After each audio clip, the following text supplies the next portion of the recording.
Now, I want to jump to the second name, or the second disciple in verse 18. I'm going to let you run with this, because it says here his name is Andrea. Now, we know him in English as Andrew. Yes. And in Greek, he's called Andreas. And I texted you the other day, and I said, Keith, this name, Andrea, you have a son named Andrew. Why is he called Andrew? It gets deeper than that, Nehemiah. So for those who don't know, I have 3 sons. And when we had a third son, my wife, whose name is Andrea, was convinced that it was going to be a little girl, though I knew it was going to be a little boy. And I told her that. A little tension. So she's pregnant and we're trying to find out. And we decided not to go to the doctor to find out if it was a boy or a girl. But she was convinced it was going to be a little girl. And out comes Andrew.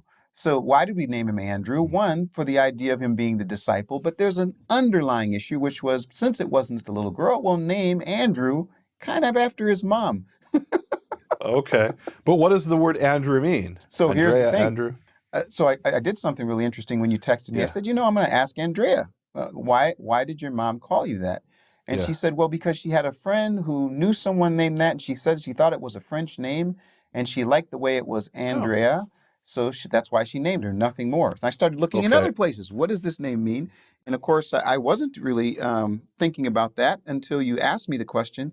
And I found in Latin what it would mean, and So what did you find in Greek? What does it mean in Greek? And that has to do with the word for man. I think they even say that in some of the languages they say that if it's a woman, it means brave, but it really means man. So. So it's related to the word anthropos, yes, but it's obviously a variant of it with a delta, and not a theta. Mm-hmm. So Andreas means something like brave, strong, courageous. Mm-hmm. So we have that name in Hebrew. Yes, the name is Gever. 1 Kings 4:19.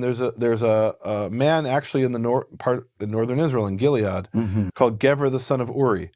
So, and then we have the name Gabriel, which means mighty one of God, right? Gabriel is a longer form of the name Gever. So it's possible that Andrew's Hebrew name was Gabriel or Gever. Now, Nehemiah, you're going to appreciate this. Yeah. When Andrea went to China, she has her passport. Yeah. True story. Yeah. Yeah. On her passport, it made the mistake of female to male. So when she goes to do her test, before you go through the process, you have to go through this physical and all that stuff. The doctor clearly sees that my wife is not a male. She's a female. But on the passport, it said male. This is deep. That's what the Chinese say. But it says male. But she's a female. But it says male. Right. Dealing with bureaucracy. They had to change the whole thing. But again, back to the source of the name, they use for a woman that she is brave, but really it comes from man. Like, so. Well, I want to raise the possibility that maybe Andrew in the New Testament in this verse, Andreas or Andrea, in the Greek form, that maybe his Hebrew name was something like Gever or Gavriel. Whoa. And just as Shimon has the name Petrus and Kepha, we actually see in the Tanakh that there were people who had multiple names. Joseph has the name Tzofnat Paneach. Daniel 1:7 talks about how Daniel and his 3 companions both have their Hebrew names and they have their Aramaic names. So Daniel's Aramaic name is Belshazzar, and his 3 friends, Hananiah, Azariah, and Mishael, are called famously, what are they called? Shadrach, Meshach, and Abednego, right? Shadrach, Meshach, and Abednego. There you go, exactly. So those are their Aramaic names. So it's very possible that Andrew had this Greek name, and maybe people called him Andrew. But then when they called him up to read from the synagogue, maybe they called him Gever, or maybe his name was actually Andrew.